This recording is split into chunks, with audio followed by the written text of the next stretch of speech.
For many years, the Luftwaffe, that formidable air force of the Third Reich, was a symbol representing the military and technological dominance of Nazi Germany in the skies.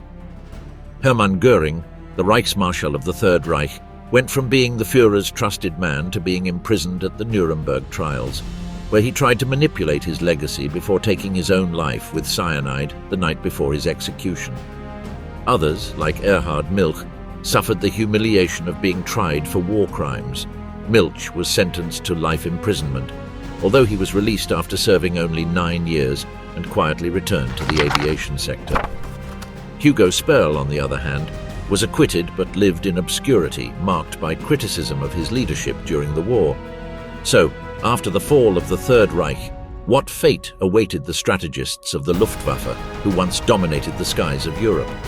Erhard Milch, the air engineer, and his decline. Erhard Milch may not be a widely recognized name, but he played a significant role in the creation and development of the Luftwaffe. From its founding in 1933 through the critical years of World War II, Milch oversaw the rapid expansion of the Luftwaffe, becoming one of Hitler's closest aviation advisors. Despite being one of the greatest experts in his field, Milch's first major challenge was not professional, but related to his lineage. Rumors surfaced that his biological father was Jewish, which, in the context of Nazi anti-Semitic policies, would have undoubtedly ended his career. The Gestapo began an investigation, but Milch found a lifeline through Hermann Göring, the supreme commander of the Luftwaffe. Göring's plan was simple: falsify official documents and claim that Erhard Milch's true father was not his legal parent, but an uncle. Thanks to this move, Milch was officially classified as Aryan.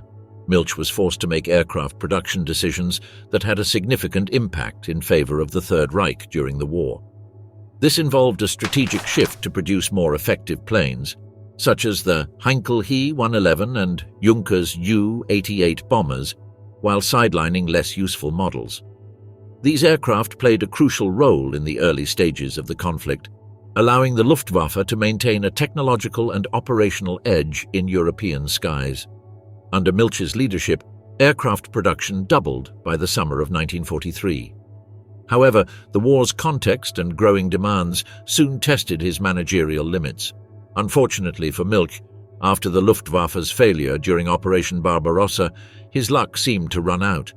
The Air Force's inability to provide the necessary support to the German army became evident, and his position within the regime began to deteriorate. Yet worse was to come for Milch. In 1944, after losing the Führer's confidence, Milch tried to save his career through betrayal. He conspired with Joseph Goebbels and Heinrich Himmler to persuade Hitler to remove Göring as leader of the Luftwaffe. Quickly, Milch was forced to resign his positions as the proposal was rejected. On May 4, 1945, with the war coming to an end, Milch was captured by British troops on the Baltic coast. He was brought before Brigadier Derek Mills Roberts in Neustadt, where his arrogance backfired. Milch demanded preferential treatment, even when the British had already discovered the atrocities committed in camps like Bergen-Belsen. This attitude provoked Mills Roberts's ire, who struck Milch with his field marshal's baton, fracturing his skull. After this incident, British soldiers sent him to a detention camp for Nazi prisoners. 2 years after his capture during the Nuremberg Trials, Milch was found guilty of war crimes and crimes against humanity. Although he was initially sentenced to life imprisonment, this was reduced to 15 years. Milch was released in June 1954, after serving just over half of his sentence. Despite his past as a war criminal, he managed to reintegrate into the aviation sector as an industrial consultant. Erhard Milch died on June 25, 1972, at the age of 79, and was the last surviving Luftwaffe Marshal. Hugo Sperrle, the master of tactical bombing. If there has been a Luftwaffe Marshal known for his tactical mastery and the brutality of his campaigns, it was Hugo Sperrle. Born on February 7, 1885, in Ludwigsburg, Germany, he distinguished himself early on as an artillery officer during World War I. As the war progressed, Sperrle's reputation grew significantly. Leading Luftflotte 3, one of the Luftwaffe's most important divisions, he played a key role in the air campaigns against France and Britain in 1940. During the invasion of France, the strategy known as blitzkrieg, or lightning war, was employed. Through a combination of aerial attacks and the mobilization of large ground troops, the Nazis aimed to paralyze the enemy. The effective work of Luftwaffe 3 was crucial, using planes like the Heinkel He 111 and the Junkers Ju 87 to destroy infrastructure and create chaos among the French forces. Sperrle triumphed in France, but his trial by fire came during the Battle of Britain, in the so-called Operation Sea Lion. Under Hermann Göring's orders, Sperrle led massive bombings against British targets, including airfields, ports, and cities. Although the Luftwaffe caused significant damage, the resistance of the Royal Air Force and the innovative use of radar by the British changed the course of the battle. Failing to neutralize the Royal Air Force, Hitler decided it was time to go deeper, to start bombing cities, such as London. Unfortunately for the Nazis, the result was not as expected. While the tactic sought to break British morale, it achieved the opposite, uniting the population in their resistance. Due to these poor results between July and October 1940, the Luftwaffe suffered significant losses. Approximately 1,800 planes and thousands of crew members. From this point, Sperrle, who had shortly before been hailed as a true tactical master, began to face criticism from high-ranking Nazi officials. The Royal Air Force, strengthened by planes like the Supermarine Spitfire and the Hawker Hurricane, proved too strong an opponent for Hugo Sperrle. As the war progressed, Sperrle's misfortune increased. He was finally relieved of his command on August 23, 1944, just hours before American and French forces liberated Paris and took control of his headquarters. After Germany's defeat, the Nuremberg Trials were Sperrle's next challenge. Despite his high rank and active participation in Nazi operations, he was acquitted of all charges. The reasons for his acquittal were complex, involving everything from a lack of conclusive evidence to the legal criteria used during the trials, which did not allow for direct responsibility for war crimes to be established. This outcome surprised many, as despite his involvement in controversial military decisions, he could not be linked to specific acts of atrocities. After his acquittal, Sperrle lived quietly in post-war Germany, reflecting on the strategic errors and poor decisions made during the conflict. He died in Munich in 1953, leaving a legacy that continues to provoke debate among historians about military leadership and responsibility during the war. Albert Kesselring, the versatile man. Albert Kesselring was undoubtedly one of the most outstanding and versatile marshals of the Luftwaffe during World War II. Born in Marktsteft in November 1885, he began his military career participating in World War I, where he served in the artillery. His career took a great leap forward when, years after this experience, he took on a new role in aviation, playing a significant part in the development of the Luftwaffe. His ability to lead both in the air and on the ground made him an influential figure within the German High Command. During World War II, Kesselring was in command of German forces in Italy, where he stood out for his great tactical cunning. He managed to significantly delay the Allied advance by organizing a tenacious defense, but that was just the beginning of his great skill. After Italy's surrender in 1943, Kesselring led the German resistance in the Italian peninsula, establishing defensive lines such as the Gustav Line, which included the famous Battle of Monte Cassino, one of the most fierce and famous battles of the Italian campaign. His leadership in these campaigns was crucial throughout the war in southern Europe, buying time for the German war effort on other fronts. However, part of Kesselring's behavior generated controversy. The Nazis took reprisals against the Italian resistance and its civilian population, while Kesselring was in charge. A particularly unfortunate case was the Ardeatine Caves massacre in March 1944. After a partisan attack in Rome that killed 33 German soldiers, Kesselring personally ordered the execution of 335 civilians and randomly selected prisoners. This event, which was clearly an act of revenge, was one of the most terrible occurrences within the German operations in Italy and tarnished Kesselring's name. After Germany's defeat, Kesselring was arrested and tried by the Allied forces in 1947. A British military tribunal sentenced him to death for war crimes, but his sentence was commuted to life imprisonment due to political pressure and diplomacy.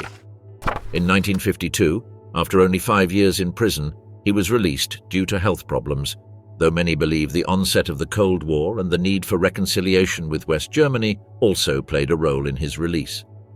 In the following years, Kesselring worked to defend his legacy and explain his wartime choices to the general public. In his memoirs, he described himself as an honorable soldier. He claimed that he always acted as a soldier should, and that his actions should be understood in a wartime context. These statements were controversial and caused criticism, particularly from those who experienced the brutal German occupation of Italy. Kesselring died in 1960 in Bad Nauheim, Germany, leaving a controversial legacy. Some historians see him as a competent strategist who contributed to German military campaigns, while others highlight only the war crimes committed under his leadership. Kesselring's name remains a topic of controversy, illustrating the moral and ethical dilemmas inherent in the business of war. Wolfram von Richthofen, the forgotten strategic genius. Despite being the cousin of Manfred von Richthofen, also known as the Red Baron, General Wolfram von Richthofen built his own legacy by leading Luftwaffe strategies and marking a significant milestone in aerial military history. It was during the Spanish Civil War that Wolfram showcased his creativity. Leading the Condor Legion, a German force sent to support François' troops, he implemented pioneering bombing tactics to provide support to ground troops. This was the beginning of what would later be known as Blitzkrieg. These methods proved effective, with catastrophic results in the bombing of Guernica in 1937, making it the emblem of the brutalities of modern aerial warfare. Richthofen played a key role in the Luftwaffe's successes in the early years of World War II. During the invasions of Poland in 1939 and the Battle for France, he perfected the use of close air support by integrating tactical bombings with advanced communications. Thanks to these strategies, German forces were able to advance rapidly and effectively leverage their air power alongside ground operations. However, as the war progressed, the limitations of Wolfram's approach began to become evident, and the Battle of Stalingrad marked that turning point. The Luftwaffe, under Wolfram's command, attempted the impossible, to keep the Sixth Army supplied from the air. But reality did not forgive arrogance. Overloaded with supplies, the aircraft barely made a difference while German soldiers starved, froze, and despaired. Neglected and despised ground logistics became the Achilles heel of a war machine that had previously seemed invincible. This failure was not simply a mistake. It was an open wound that exposed the fragility of Nazi power. Stalingrad became the rallying cry for the Soviets, and much of this failure fell on Wolfram's shoulders. In 1944, his health began to deteriorate. He suffered from extreme fatigue and persistent headaches, symptoms that later led to a brain tumor diagnosis. He underwent surgery in October of that year, which was initially successful, though his illness continued to progress slowly. In November 1944, he was relieved of his duties and transferred to the Führer Reserve, a reserve for inactive officers. After Germany's surrender on May 8, 1945, Wolfram was captured by the Americans while in the hospital. He died as a prisoner of war on July 12, 1945, in a hospital in Bad Ischl, Austria. This Luftwaffe field marshal left a double legacy. On the one hand, his tactical innovations transformed the role of air power in wars, influencing subsequent generations. On the other hand, his active participation in events such as the bombing of Guernica and the brutal campaigns on the Eastern Front made him a controversial figure.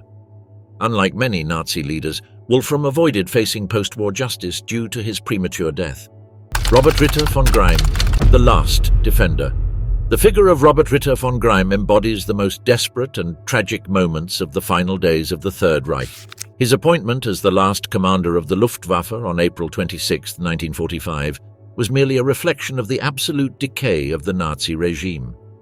But von Greim's story does not begin in this chaotic setting.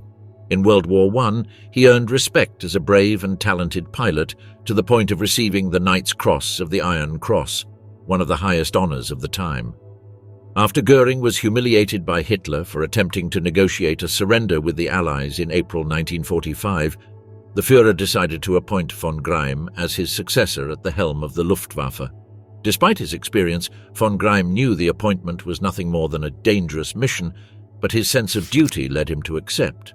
However, the appointment had no practical value. By the time he assumed his new post, The Luftwaffe was essentially dismantled. There were no planes, pilots, or fuel left to resist the Allied onslaught. On April 28, just 2 days after his promotion, von Greim and pilot Hanna Reitsch managed to escape Berlin in a light aircraft, evading the Soviet encirclement. Although their escape was extraordinary, it did not alter the outcome of the war. In May 1945, after the German surrender, US forces captured von Greim in Austria. During interrogation, he was questioned about the collapse of the Luftwaffe and his role in the regime's final days. Facing an uncertain future as a prisoner of war and the weight of defeat on his shoulders, he decided to take his own life. While imprisoned in Salzburg on May 24, 1945, he ingested a cyanide pill that ended his life. Von Greim's story reveals a regime that promised to conquer Europe, but was ultimately corrupted by its greed and lack of morality. Although his military career was full of achievements, he is primarily remembered as the man who commanded a Luftwaffe that no longer existed when Germany was destroyed. His relationship with Hanna Reitsch adds a touch of humanity and tragedy to his story. Reitsch, one of the few prominent women in German aviation, shared with von Greim an absolute loyalty to the Nazi regime.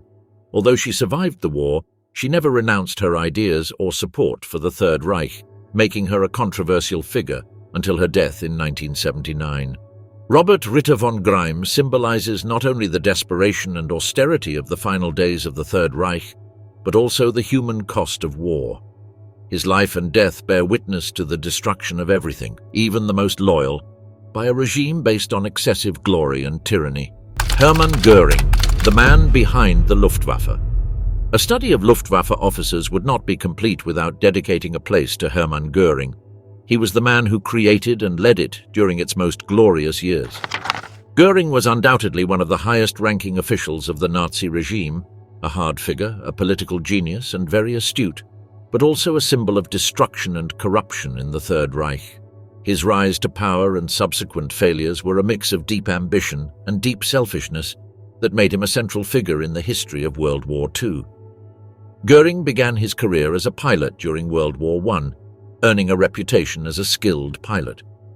Because of this, he was a member of the famous Jasta 27 squadron and in 1918 was awarded the prestigious Pour le Mérite, one of the highest military honors of the time. But it was his close relationship with Adolf Hitler that brought him to power in the 1930s. In 1933, Hitler appointed him as minister, and shortly after, Göring founded the Luftwaffe. During the early years of the conflict, the Luftwaffe stood out for its high level of effectiveness, allowing Germany to conquer vast areas of Europe in a short period. It is often said that the creation of the Luftwaffe under Göring's supervision was one of the great contributions to German military power during the war. However, Göring's decisions throughout the conflict would prove to be catastrophic. One of the most important moments in his career came with the Battle of Britain in 1940. Despite the impressive capabilities of the Luftwaffe, Göring made several strategic errors that resulted in the defeat of Germany in the air. Probably the most significant mistake was underestimating the Royal Air Force and overestimating the capabilities of his own aircraft and tactics. The loss of air superiority in Britain marked the beginning of the decline of his influence.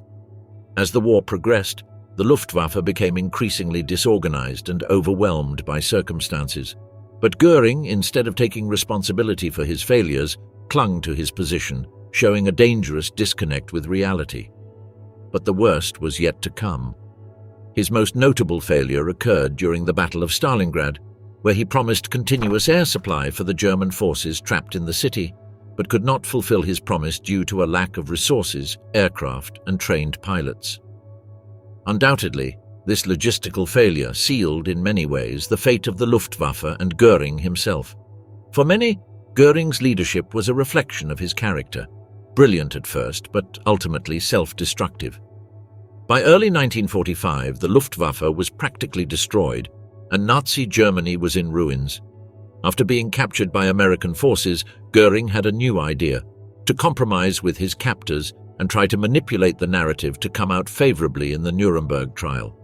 Using his intelligence and seeking to improve his situation, he even befriended some of his guards. It was clearly a performance.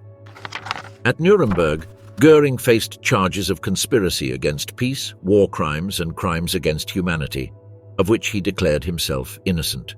His defense strategy was essentially to present himself as a loyal subordinate to Hitler and a great ignoramus about any atrocities. Although he tried, his psychological tactics did not work as the evidence against him was overwhelming. Göring was found guilty and sentenced to death by hanging. Interestingly, he requested to be executed by a firing squad because, according to his words, he preferred to die as a soldier. After the court rejected his request, Göring decided to take his own life by ingesting cyanide the night before his execution. Hans-Jürgen Stumpff, the unnoticed soldier. Among all Luftwaffe officers, Hans-Jürgen Stumpff likely occupies a different position. Although he played a key role in the strategic planning of the German Air Force, his name does not carry the same authority as Hermann Göring or Erhard Milch. Nevertheless, his contribution in the early years of the war was significant. Born in the German Empire in 1889, Stumpff enjoyed a military career that would lead him to distinguished positions. He had a decisive role in the planning of the invasion of Poland in 1939, the campaign that started the war, in which the Luftwaffe played a key role by providing rapid and devastating air support. But his involvement in the invasion of Poland was just the beginning of what he could achieve. After this, Stumpff was in charge of overseeing operations on the Western Front, where the Luftwaffe initially achieved significant victories. Under Stumpff's supervision, the Luftwaffe consolidated its reputation as a formidable and effective combat machine, especially after the invasions of France and the Netherlands in 1940-1940. However, the initial successes of Stumpff and his colleagues began to crumble as the war progressed, and the Luftwaffe faced increasing challenges in both resources and strategy. Unlike many of his contemporaries, Hans-Jürgen Stumpff had no major controversies. While figures like Göring were known for their greed, excesses, and political ambition, Stumpff was a modest and low-profile man. He was not involved in the major scandals or terrible decisions that led to the collapse of the Luftwaffe. This apparent neutrality is perhaps one reason why his name is largely absent from the historical annals of the Nazi regime. In 1945, Stumpff was arrested by the Allies and sent to testify at the Nuremberg Trials. Despite his participation as a witness, he was never formally charged with war crimes. This sets him apart from many of his colleagues who faced trials and, in some cases, executions. After the war, Stumpff virtually disappeared from public life. Unlike people like Göring, who always sought attention to redeem themselves, Stumpff remained calm. He died in 1968, leaving a somewhat complex legacy. He was a brilliant strategist who contributed to the Luftwaffe's initial success. However, his role in the most critical moments of the Nazi regime is less clear. Stumpff was part of the military high command, but his relative discretion in the more controversial decisions could be interpreted as a lack of full commitment to the most extreme and cruel policies. In retrospect, Hans-Jürgen Stumpff represents an exception among Luftwaffe officers. He was neither a visionary like some nor a symbol of corruption and destruction like others. Rather, he was a cog in the Third Reich's machinery, playing his part well but without the reputation that characterized many of his colleagues. In a regime full of excesses and stereotypes, Stumpff stands out precisely for his more moderate and discreet profile. In this way, he becomes the figure that represented the quieter, active part of the Nazi hierarchy. Otto Desslock, the ghost of the Balkans. In the complex history of World War II, many names are linked to controversial actions. One of them was Otto Desslock, a Luftwaffe officer. The title of officer was not only a recognition of his experience in the aviation industry, but also a reflection of the havoc he wreaked in one of the most conflict-ridden areas of the European theatre. Desslock was born on June 11, 1889, in Bamberg, which was then part of the German Empire. His career began as a pilot when he joined the German army during World War I. However, it was in World War II that he rose to prominence, quickly ascending to command positions within the Luftwaffe. His tactical skill and cold, calculating approach made him a key figure in the planning and execution of strategic bombings, especially during the Balkan campaigns. In 1941, when the Nazi German armed forces, known as the Wehrmacht, invaded Yugoslavia and Greece, Otto Desslock played a significant role by coordinating the air attacks that destroyed the defenses of both countries. Under his leadership, The Luftwaffe conducted massive bombings that, although effective militarily, caused great destruction and many civilian deaths. Cities like Belgrade were severely affected, with thousands of lives lost in just a few days. This aggressive approach to achieving military objectives earned Desslock a bad reputation, which was criticized both at the time and after the conflict. Throughout his career, Desslock not only focused on military targets, but also ordered attacks on urban infrastructure such as bridges, factories, and hospitals, worsening civilian suffering. This total war strategy earned him a reputation as a ruthless figure, which persisted long after the end of the conflict. After the war, Otto Desslock was captured by Allied forces and put on trial. Although he did not face the level of notoriety of other high-ranking Third Reich officers, the evidence presented against him included testimonies about his role in decisions that led to the devastation of entire cities and the loss of countless civilian lives. He was sentenced to prison, where he remained until 1950, when he was released under circumstances that still generate debates about the justice of the post-war trials. After his release, Desslock adopted a low-profile life, retreating into anonymity in Bavaria, where he avoided any public exposure. While some considered him a brilliant strategist who was simply following orders, others saw him as a symbol of the Luftwaffe's brutal aerial operations during the war. His lack of public remorse and his vindication of the Nazi regime further tainted his legacy, making complete rehabilitation of his image impossible. Otto Desslock died in 1977 at the age of 88. His figure remains a reminder of the human cost of war and the decisions made at the highest levels of command. The fate of the Luftwaffe generals shows us the darkest side of war, where brutality and unscrupulousness combined with ruthless military strategy. Through their massive bombings and the indiscriminate destruction of cities and civilians, these officers left an indelible mark on history. The lesson here is that war not only involves military victories and defeats, but also the human and moral cost it entails. While some were considered skilled strategists, their actions remind us that history does not forget brutality, and the decisions made during the conflict continue to affect the legacy of those who executed them.